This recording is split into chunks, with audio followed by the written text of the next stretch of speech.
ସାଙ୍ଗମାନେ ବର୍ଷା ପାଗ। ଆମ ଆଡ଼େ ତ ପ୍ରବଳ ବର୍ଷା ହେଉଛି। ଆପଣଙ୍କ ଆଡ଼େ ବର୍ଷା ହେଉଛି କି ନାହିଁ? ଆପଣମାନେ କ'ଣ ସବୁ ଖାଉଛନ୍ତି? ବର୍ଷା ପାଗିଆ କ'ଣ ଇଚ୍ଛା ହୁଏ ଖାଇବା ପାଇଁ? କିଛି ତେଲ ଭଜା ଖାଇବାକୁ ଇଚ୍ଛା ହୁଏ ନା କ'ଣ କହୁଛନ୍ତି ସାଙ୍ଗମାନେ? ହଉ, ଆମେ କିଛି ତେଲ ଭଜା ବନେଇବା। କ'ଣ ବନେଇବା ଚାଲନ୍ତୁ ଦେଖିବା। ମୁଁ ଏଠି ଗୋଟେ ବେଲା ନେଲି। ଏଥିରେ ମୁଁ କିଛି ଆଳୁ ତାକୁ କଦକୁସ୍ କରିଦେଇକି, କଞ୍ଚା ଆଳୁ ତାକୁ କଦକୁସ୍ କରିଦେଇଛି। 2ଟି ଆଳୁ ଏଥିରେ ଦେଇଦେଲି ମୁଁ। ତାପରେ ନେଇଗଲି ମୁଁ ଗୋଟେ ବଡ଼ ଚାମଚ ସୁଜି। ତାପରେ ମୁଁ ନେଇନେଲି କର୍ଣ୍ଣଫ୍ଲୋର। କର୍ଣ୍ଣଫ୍ଲୋର ହେଲା 2 ଚାମଚ, ଛୋଟ ଚାମଚରେ 2 ଛୋଟ ଚାମଚ କର୍ଣ୍ଣଫ୍ଲୋର। ଏଠି ମୁଁ ନେଇଛି 2ଟି ପିଆଜକୁ କୁଚେଇ ନେଇଛି। ତାପରେ କଞ୍ଚା ଲଙ୍କା 2ଟି, ତାକୁ ପାଚିଲା ଲଙ୍କା ଆଉ କଞ୍ଚା ଲଙ୍କା ତାକୁ ମୁଁ କୁଚେଇ ନେଇଛି। କିଛି ଭୃସଙ୍ଗ ପତ୍ର ତାକୁ ମୁଁ କୁଚେଇ ଦେଇଛି। କିଛି ଅଦା କୁଚେଇ ଦେଇଛି। ଆମେ ୟାକୁ ଏଥିରେ ଦେଇଦେବା। ତାପରେ ଆମେ ଟିକେ ହଳଦୀ ଗୁଣ୍ଡ ଦେବା। ସ୍ୱାଦ ଅନୁଯାୟୀ ଆମେ ଲୁଣ ଦେବା। ଗୋଟା ଜୁଆଣି କିଛି ମୁଁ ଦେଇଦେଲି। ଗୋଟା ଜିରା ମଧ୍ୟ ମୁଁ କିଛି ଦେଇଦେଲି। ଗୋଲମରିଚ ଗୁଣ୍ଡ ଏଠି ଦେଇଦେଲି। କିଛି କଳା ଜିରା ଦେଇଦେଲି। ଏଠି ଟିକେ ଆମେ ଚିଲି ଫ୍ଲେକ୍ସ ଟିକେ ଦେଇଦେବା। ତାପରେ ଆମେ ପାଣି ଦେଇକି ୟାକୁ ଗୋଟେ ଡୋ ବନେଇବା। ଅଳ୍ପ ଅଳ୍ପ ପାଣି ଦେବା, ବେଶୀ ଦେବାନି, କାରଣ ଜିନିଷ ଅନୁଯାୟୀ ପାଣି ଦେବାକୁ ପଡ଼ିବ। ଭଲ ଭାବରେ ୟାକୁ ଗୋଳେଇବା।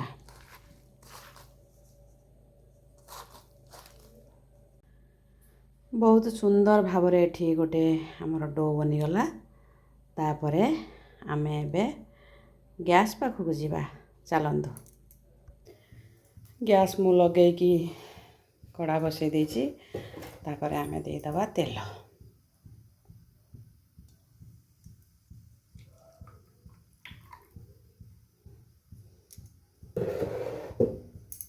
ତେଲ ଗରମ ହଉ, ତାପରେ ବରା ପକା ହେବ।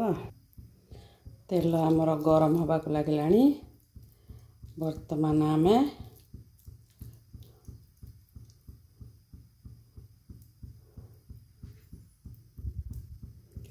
ଚପ୍ ବନେଇବା।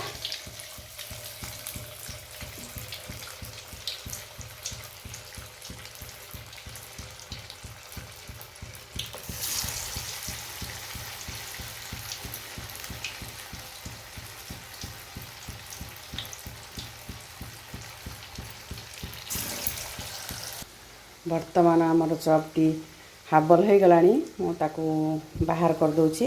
ତାପରେ ପଛରେ ଆମେ ପୁଣି ଥରେ ପକାଇବା। ମୁଁ ହାଫ୍ କରିକି ୟାକୁ ବାହାର କରିଦେଇଥିଲି। ତାପରେ ଆମର ଟିକେ ତେଲ ଗରମ ହେବା ପାଇଁ ଛାଡ଼ିଦେବା। ହାଫ୍ କରିକି କାଢ଼ିବା ମାନେ ସାଙ୍ଗମାନେ, ସେ ଯେଉଁ କଞ୍ଚା ଆଳୁ ଥାଏ, ଆଉ ତାପରେ ଆମର ଟିକେ ଅଧିକ ଖର ହୋଇଯିବ ସିଏ ରହିଲା ମାନେ, କାହିଁକି କଞ୍ଚା ଆଳୁ ତକ ସିଝିବାକୁ ଟାଇମ୍ ନେବ। ସେଥିପାଇଁ ହାଫ୍ କରିକି ମୁଁ କାଢ଼ି ଦେଇଥିଲି। ତାପରେ ମୁଁ ତେଲ ଗରମ କରିକି ମୁଁ ଛାଡ଼ିଦେବି।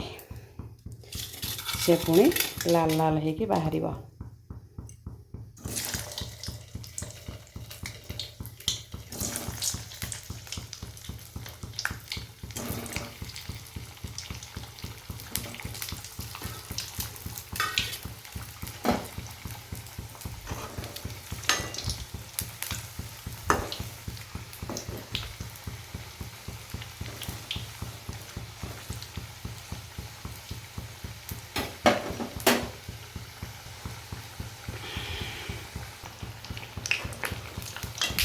ଆମେ ବର୍ତ୍ତମାନ କାଢ଼ିଦେବା।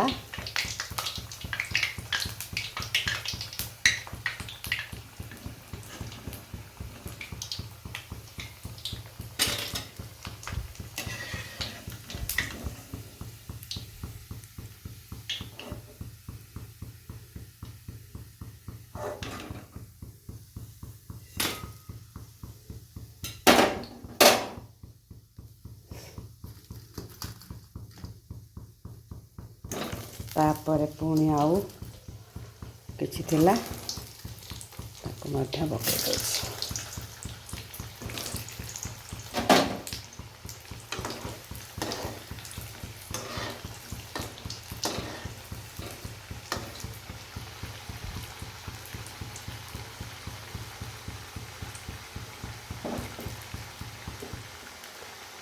ଏକାଥର କରିଦେଲା ମାନେ ସେ ସବୁ ଖର ହେଇଯିବ, ଭିତରେ ସିଝିବନି। ଆଳୁ ଗୁଡ଼ାକ କଦକସ ହେଇଛି ଯେ, କିନ୍ତୁ ତା ଅନୁଯାୟୀ ଯେତିକି ସେ ନେବା କଥା ଲାଲ ହେବା ପାଇଁ ସେ ଟାଇମ୍ ସେତିକି ନେବ।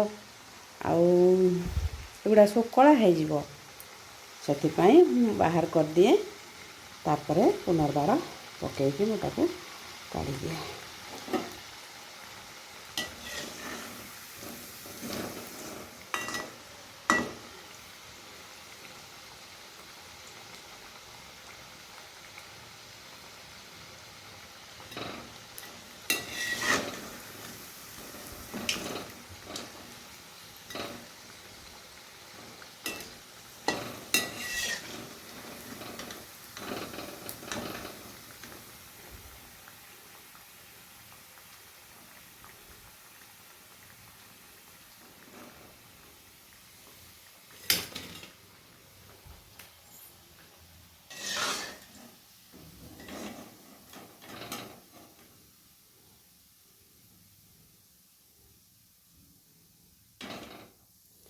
ସାଙ୍ଗମାନେ, ବର୍ଷା ପାଗକୁ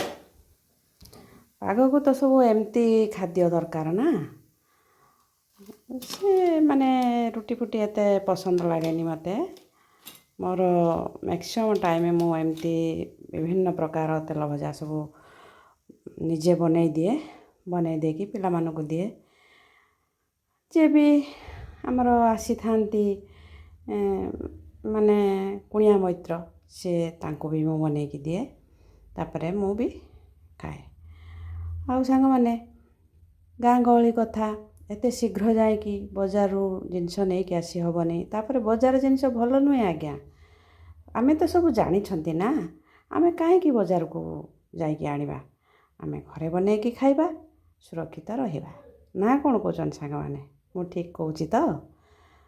ଯଦି ମୋ ଭିଡ଼ିଓଟି ଆପଣମାନଙ୍କୁ ଭଲ ଲାଗୁଛି, ନିଶ୍ଚିତ ଗୋଟେ ଲାଇକ୍, ସେୟାର, କମେଣ୍ଟ, ସବସ୍କ୍ରାଇବ୍ ନିଶ୍ଚିତ କରିବେ, ଭୁଲିବେନି ଯେ ଗୋଟେ। ଏମିତି ମୁଁ ନୂଆ ପ୍ରତ୍ୟେକ ଦିନ ମୁଁ ତ ଗୋଟେ ଆପଣଙ୍କ ପାଖରେ ନେଇକି ଥଉଛି ଭିଡ଼ିଓ। ଆପଣମାନଙ୍କୁ କେମିତି ଲାଗୁଛି ମୋତେ ନିଶ୍ଚିତ ଜଣାଇବେ। ରହିଲି ଆଜ୍ଞା, ଜୟ ଜଗନ୍ନାଥ।